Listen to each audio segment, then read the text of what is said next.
Sir Hydraa announce చేసిన మరుక్షణమే మీకు కంప్లైంట్స్ ఏ స్థాయిలో వస్తున్నాయి, ఎలాంటి కంప్లైంట్స్ ఎక్కువగా వస్తున్నాయి సార్? మోర్ ఓవర్ ఈ డిపార్ట్మెంట్ ఇంతకు ముందు కూడా EVDM enforcement and vigilance directorate గా కొనసాగింది.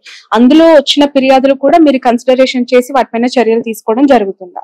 ఉంటుంది. కంప్లైంట్స్ అనేసి ఎట్లా ఉంటుందంటే, మనము కంప్లైంట్స్ అనేది మనం ఒకసారి వర్క్ తోటి ట్రస్ట్ బిల్డ్ చేసామనుకోండి, పబ్లిక్ కూడా నమ్మకంతో వస్తారు, వచ్చి చెప్తారు. బట్ ఎక్కువ కంప్లైంట్స్ వచ్చినప్పుడు కూడా ఫ్లడెడ్ విత్ కంప్లైంట్స్ కూడా మనం అన్ని హ్యాండిల్ చేయలేకపోతే కూడా కష్టం అవుతుంది. సో ఇప్పుడు అందుకోసం ఆర్గనైజేషన్ గ్రో అవుతుంది. సో మీరు త్వరలో గవర్నమెంట్ నుంచి కూడా మాకు పెద్ద ఎత్తున కూడా సిబ్బంది కూడా ఇస్తున్నారు. అదంతా కూడా బహుశా ఇట్ టేక్స్ అబౌట్ నేను అనుకోవటం ఒక 15 రోజులు 1 monthలో అంతా అవుతుంది. అయ్యేటప్పటికి ఇంకా మాకు మోర్ నెంబర్ ఆఫ్ టీమ్స్ రావటము, more number of complaints handle చేసే మెకానిజం వస్తున్నప్పుడు ఇది ఉంటుంది.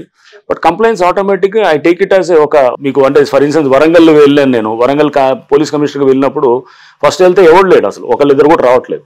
ఎప్పుడైతే మనం ఒక 5 కేసులు 10 కేసులు హ్యాండిల్ చేసే విధానం చూసినప్పుడు పబ్లిక్ ట్రస్ట్ అనేది నమ్మకం కలిగితే కనుక న్యాచురల్గా అక్కడ ఇక రోజుల తరబడి క్యూలు పెట్టి వచ్చేవాళ్ళు, అంటే వ్యవస్థలో ఎక్కడో చోట పరిష్కారం దొరకాలని కోరుకునే వాళ్ళు ఉంటారు అనమాట. వాళ్ళకి ఎక్కడో ఒక రే ఆఫ్ హోప్, అంటే ఒక చిన్న ఎక్కడో ఆశ అనేది కనపడినప్పుడు వాళ్ళు వెల్కమ్ అండ్ దాన్ని నిలబెట్టుకోవడానికి ట్రై చేస్తాం. సో నేను చేస్తానని నేను అనట్లేదు, కానీ ఓ ప్రయత్నం అయితే గట్టి ప్రయత్నం అయితే చేస్తాం. ఆ చేసే క్రమంలో ఇప్పుడు ఎక్కడున్నా కానీ కూడా ఇప్పుడు కంప్లైంట్స్ వస్తున్నాయంటే కనుక ఐ టేక్ ఇట్ ఒక మంచి పరిణామంగానే తీసుకుంటాను. ఐ డోంట్ సే దట్ దాన్ని నెగిటివ్గా తీసుకోను. జనాలు ఓకే ట్రస్ట్ మనం బిల్డ్ చేస్తున్నాం ఏమో అని అనుకుంటాం, ఇంకా జాగ్రత్తగా బిల్డ్ చేయాల్సిన అవసరం ఉంటుంది. ఎందుకంటే ఆ బాధ్యత ఇంకా మనం జాగ్రత్తగా తీసుకెళ్ళాలి. ఎందుకంటే ఇంతమంది నీతో నమ్మకంతో వచ్చినప్పుడు నువ్వు దాన్ని ఇంకా ముందు తీసుకెళ్లాలంటే ఇంకా నమ్మకంగా పనిచేయాల్సి వస్తుంది. హైడ్రా అనేది ఒక్కసారి ఏర్పాటు చేసిన తర్వాత ఇది ఒక పొలిటికల్ హైడ్రామాగా మారిపోయిన పరిస్థితి. కౌంటర్స్ రీకౌంటర్స్ అనేక పార్టీస్ నుంచి కూడా కొనసాగుతూ ఉన్నాయి. ఒక పార్టీ వాళ్ళు అంటున్నారు మిమ్మల్ని సంకిలం చెరువు పైన నిర్మించిన ఎడ్యుకేషనల్ ఇన్స్టిట్యూట్స్ ఎంఐఎం కి సంబంధించి కూల్ చేసే దమ్ము ఉందా అని మిమ్మల్ని ప్రశ్నిస్తున్నారు. మరొకరు అంటారు నాది తప్పు ఉంటే నేను అక్రమంగా కడితే వచ్చి కూల్ చేయండి అని ఇంకోరు చెప్తున్నారు. అసలు మీకు ఏం ప్రెషర్ అనిపించట్లేదా సార్? ఈ పొలిటికల్ అఫిలియేషన్ ఏ విధంగా డ్రైవ్ చేస్తుందంటే దానికి పొలిటికల్ ఎవరికి వాళ్ళు మీకు దమ్ముందా, మీకు ఇది ఉందా అది ఉందా అనే దానికి నేను రియాక్ట్ కాదలుచుకోలేదు. అవన్నీ కూడా ఎవరికి వాళ్ళు వాళ్ళ పొలిటికల్ వాళ్ళ కంపల్షన్సో లేకపోతే వాళ్ళ ఇంట్రెస్ట్ని డ్రైవ్ చేసుకోవడానికి చేసేటటువంటి వాటికి I don't need to react ఎవరికి కూడా. సో మాకు అక్కడ చేసేటప్పుడు ఒక పద్ధతి క్రమం బట్టి పోతాము. సో డెఫినెట్గా ఎఫ్టీఎల్లో ఒక ఎడ్యుకేషన్ ఇన్స్టిట్యూషనో లేకపోతే ఇది వచ్చినప్పుడు దాన్ని 100% దాని మీద యాక్ట్ చేయాల్సి వస్తుంది. బట్ చేసే క్రమంలో చాలామంది పిల్లలు ఉంటారు, చాలామంది వాళ్ళ అకాడమిక్ లైఫ్ ఉంటుంది, కాలేజెస్ ఉంటారు, స్టూడెంట్స్ ఉంటారు, స్కూల్స్ ఉంటాయి. సో వాళ్ళని ఒక బిల్డింగ్ మనం ఏది డెమాలిష్ చేసి మనం ఏదో విజయ గర్వంతో ఇది ఏదో ఎఫ్టీఎల్లో మొత్తం తీసామని అంటే కనుక పొరపాటు. ఆ ఎఫ్టీఎల్లో చెరువును పరిరక్షణ అందింపడటం పిల్లల అకాడమిక్ లైఫ్ ని కూడా మనం జాగ్రత్తగా చూసుకోవాల్సిన అవసరం ఉంటుంది.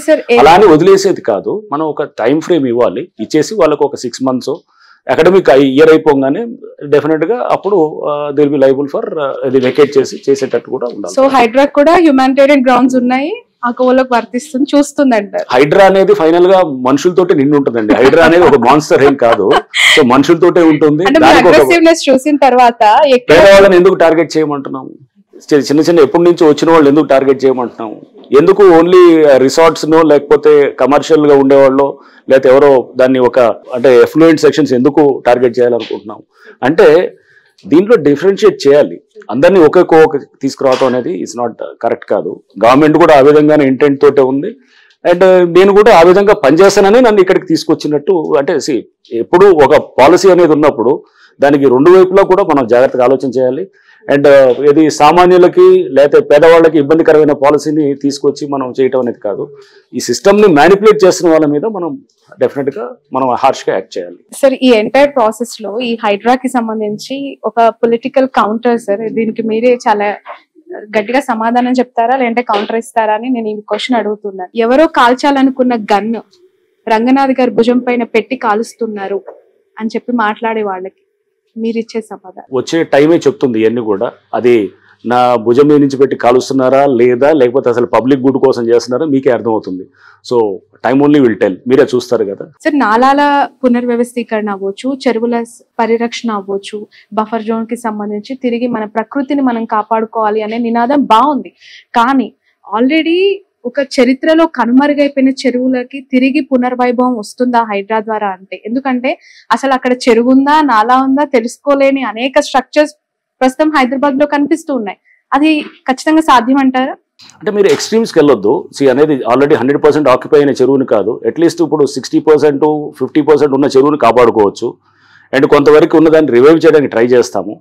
మరి పూర్తిగా పోయిన చెరువుని అంతా కూడా నేను తీసుకొచ్చి 100% ఉన్నదాన్ని మళ్ళీ పూర్తిగా చెరువుని రివైవ్ చేస్తానని అనట్లేదు. బట్ ఒక సీరియస్ అటెంప్ట్ అనేది చేసినప్పుడు ఇప్పుడు లాట్ ఆఫ్ డిస్కషన్ జరుగుతుంది. ఇన్నాళ్ళు బఫర్ జోన్ అంటే తెలియదు, FTL అంటే తెలియని వాళ్ళు ఇప్పుడు ఏంటి అనేది తెలుసుకుంటున్నారు. ఇప్పుడు ఒక కబ్జా చేయాలంటే కనుక 1-2 సార్లు జాగ్రత్తగా చేస్తారు. మీరు చూస్తున్నారు ఇప్పుడు చాలా ఎంక్రోచ్మెంట్స్ కూడా అసలు నేనే ఆశ్చర్యపోతున్నాను. రోజు చాలా జరుగుతున్నాయి హైడ్రాకి సంబంధం లేకుండా.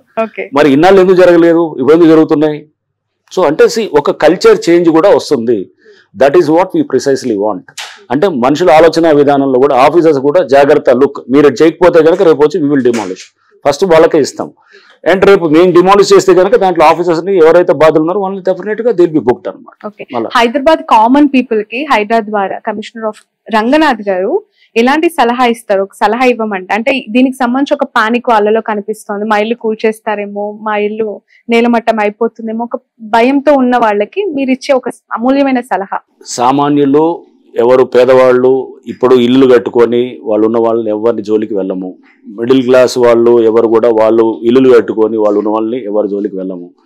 ఎక్కడైతే కనుక FTL చుట్టూ ఉన్నటువంటి దాంట్లో లగ్జరీ హోమ్స్ అంటే లైక్ సపోజ్ సంబడి ఏదో రిసార్ట్స్ ఏదో ఉన్నది అట్లాంటి వాళ్ళ దగ్గరికి అది చేస్తాము. అండ్ అది కూడా ఏంటి వాటర్ బాడీస్ వరకే, మెయిన్ ఇప్పుడు డ్రింకింగ్ వాటర్ బాడీస్ మనకి లైక్ హుస్సేన్ సాగర్, మన హిమాయత్ సాగర్ అండ్ గండిపేట ఉంది, దాన్ని దగ్గర చేస్తాము. వేరే లేక్స్ దగ్గర కూడా అలానే విల్లాస్ వాళ్ళని టార్గెట్ చేస్తామని అందరినీ అనట్లేదు. దాంట్లో ఇప్పుడు కన్స్ట్రక్షన్ చేస్తున్నారు, సపోజ్ కొంతమంది కన్స్ట్రక్ట్ చేస్తున్నారు, వాళ్ళని కూడా ఖచ్చితంగా చేస్తాం.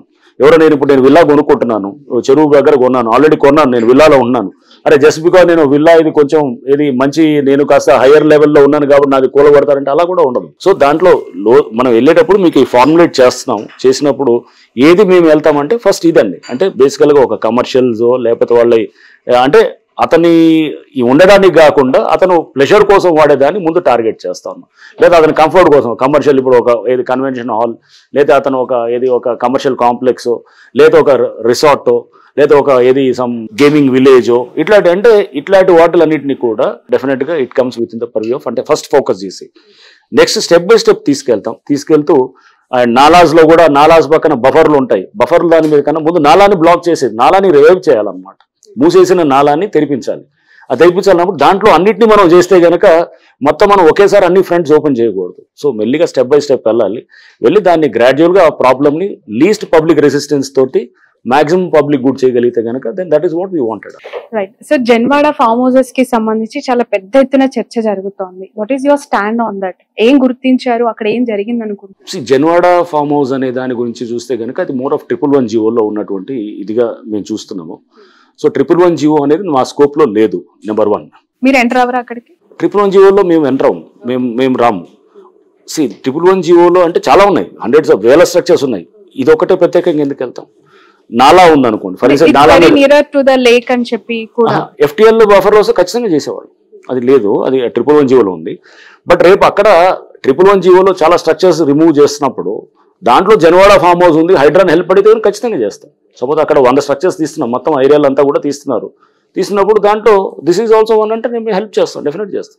బట్ ఇండివిజువల్గా ఒకళ్ళని మనం పొలిటికల్గా చేసేది అట్లా ఆలోచన హైడ్రా చేయదు. అండ్ ఆ విధంగా దాన్ని మీరు అంటున్నారు కదా ఇందాక ఏదో భుజం మీద పెట్టి కాల్చేదానికి హైడ్రా అనే దానికి అది ఆ ఇన్స్టిట్యూషన్ కానే కాదు. ఓకే, ఎక్కువగా వినిపిస్తుంది లైక్ పల్లా రాజేశ్వర్ గారు, మల్లారెడ్డి గారి కాలేజెస్ కి సంబంధించి కావచ్చు, లేదంటే ఇతర ప్రతిపక్ష పార్టీలకు సంబంధించిన నేతలవే ఎక్కువగా టార్గెట్ అయినట్టు కనిపిస్తుంది. హైడ్రా నిష్పక్షపాతంగా పనిచేయట్లేదు అనే ఆరోపణ. మీకు ఇన్నాళ్ళు నేను రిలీజ్ చేశాము ఎవరెవరు డిమాలిష్ చేశామనేది. దాంట్లో TRS వాళ్ళు ఎంతమంది ఉన్నారు చూస్తే ఒకళ్ళు ఉండొచ్చు, బహుశా భాస్కర్ రావు గారిది ఎవరిదో ఉన్నట్టుంది. ఆయన కూడా is not a core politician కాదు. సో TRS వాళ్ళు ఎవరు లేరు, అంటే మీరు అన్నట్టు BRS వాళ్ళది చేశారనేది. సో అది ఫస్ట్ ఆఫ్ ఆల్ అప్రహెన్షన్, ఆరోపణలు, అది నేను అప్రహెన్షన్ రియాక్ట్ కాకూడదు. సో ఇది నెంబర్ 2 ఇస్ కొంతమంది MIM వాళ్ళది వి డిమాలిష్.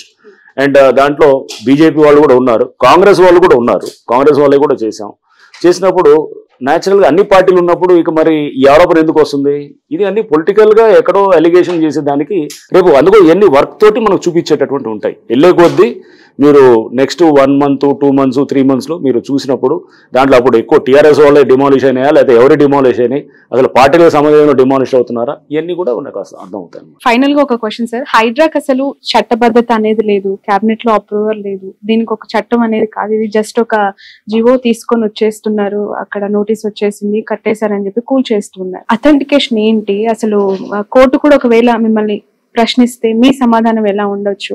హైడ్రా అనేది ఒక జివో ద్వారా కాన్స్టిట్యూట్ అయింది. జివో అనేది ఒక గవర్నమెంట్ ఆర్డర్ ఉంటుంది. 99 జివో ఉంది, dated 19th July last month తో వచ్చింది. సో ఇది జియో కాన్స్టిట్యూట్ చేయడానికి ఏంటి, ఆర్టికల్ 162 అని ఉంటుంది రాజ్యాంగంలో. ఆర్టికల్ 162 ఏం చెప్తుందంటే, the executive power of the state extends to all the subjects to which the legislative power of the state extends to అనమాట. అంటే చట్టాన్ని చేసేటటువంటి అధికారం ఎక్కడ దాకా ఉంటుందో అన్నిటికీ కూడా ఎగ్జిక్యూటివ్ పవర్, అంటే ఎగ్జిక్యూటివ్ ఏది ఇట్లా ఒక గవర్నమెంట్ ఆర్డర్ ద్వారా చేసేదానికి కూడా అవకాశం ఉంటుంది. అండ్ దీనికి గవర్నమెంట్ ఆర్డర్ ద్వారా, ఎగ్జిక్యూటివ్ రిజల్యూషన్ ద్వారా, అంటే ఎగ్జిక్యూటివ్ ఆర్డర్ ద్వారా చాలా సంస్థలు ఫ్లోట్ అయినాయి ఇంతకుముందు. ఇక్కడ మన దగ్గర చూస్తే విజిలెన్స్ ఎన్ఫోర్స్మెంట్ డిపార్ట్మెంట్ ఉండొచ్చు, ఏసీబీ ఉండొచ్చు, లేకపోతే కేంద్రంలో చూస్తే ప్లానింగ్ కమిషన్, ఒకప్పుడు మొత్తం ప్లానింగ్ కమిషన్ ఉండొచ్చు, లా కమిషన్ ఉండొచ్చు. ఇవన్నీ ఎన్నో కమిషన్స్ కూడా ఎగ్జిక్యూటివ్ ఆర్డర్ ద్వారా ఫామ్ అయినాయి అనమాట. సో అందుకోసము దీనికి ఓన్లీ చట్టం చేస్తేనే ఇది అనేది కాదు, బట్ డెఫినెట్ గా దీనికి కొన్ని ఎక్కడెక్కడైతే కొన్ని చిన్న చిన్న లూప్ హోల్స్ ఉన్నాయో దానికి కూడా చట్టబద్ధత తీసుకురావడానికి ఇండిపెండెంట్ బాడీ అంటారా sir? Independent department, independent department. దీనికి బడ్జెటింగ్ సెపరేట్ చేశారు. దీనికి గవర్నింగ్ కౌన్సిల్ కి చైర్మన్ సీఎం గారు ఉంటారు. దీని మినిస్టర్స్ కూడా దాంట్లో మెంబర్స్ ఉన్నారు. అండ్ దానికి కమిషనర్ గా నేను ఉన్నాను. సో ఇవన్నీ దీనికి ఒక జియో ద్వారా వచ్చింది అనేది చట్టం పరిధిలో రాదు అని అంటే పొరపాటు. అది GO is also legally valid ఇదనమాట, ఒక అంటే లీగల్ గా ఫార్ములేట్ అయినటువంటిది అనమాట. రైట్. విస్తరించడానికి పోలీస్ స్టేషన్స్ అన్నారు, చాలా కొత్తగా అనిపించింది sir. Finally conclude with that, ఎన్ని పోలీస్ స్టేషన్స్ ఏర్పాటు చేయబోతున్నారు, ఎంత స్టాఫ్ పెంపొందించాలని అనుకుంటున్నారు? ఒక పోలీస్ స్టేషన్ తో పెట్టాలండి. అక్కడ కంప్లైంట్స్ ఏ రకంగా తీసుకునే అవకాశం ఉంది స్టేటస్ కోసం? అంటే మీరు ఒకటి ఎక్కడన్నా ఒక లేఅవుట్ ఉందనుకోండి, లేఅవుట్ లో వాళ్ళు దొంగ లేఅవుట్లు వేసి, లేకపోతే ఆల్రెడీ ఎగ్జిస్టింగ్ లేఅవుట్ లో పార్కులు ఉన్నాయి, దాన్ని తీసేసి ఇంకో లేఅవుట్ వేసి దాన్ని మళ్ళీ అమ్మారనుకోండి, అమ్మితే కనుక దాన్ని చెక్ చేస్తాం.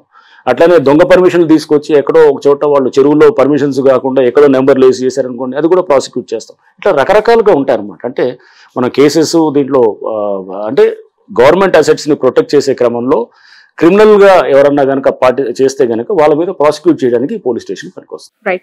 ఎంటైర్ సోషల్ మీడియా, డిజిటల్ మీడియాలో మీకు చాలా మంచి అప్లాజ్ అనిపిస్తుంది సార్. చాలా మంది అప్రిషియేటబుల్ కమెంట్స్ అనేవి టువర్డ్స్ హైడ్రా వాళ్ళు ఎక్స్ప్రెస్ చేస్తూ ఉన్నారు. ఎలా ఉంది ఆ ఫీల్? ఎక్స్పెక్ట్ చేశారా? ఎందుకు అంటే విమర్శించే వాళ్ళు అక్కడ స్ట్రక్చర్ కోల్పోయిన వాళ్ళు అయి ఉంటారు, కానీ రాష్ట్ర వ్యాప్తంగా కూడా ఇలాంటి పనులు చేయాలని కోరుకుంటున్న వాళ్ళు కూడా ఉన్నారు. ఎలా చూస్తున్నారు? నేను ఏది అప్లాస్ కోసం, క్రిటిసిజం కోసం నేను ఎప్పుడు పనిచేయను. అక్కడ మేము నాకు మ్యాండేట్ గవర్నమెంట్ ఇచ్చింది.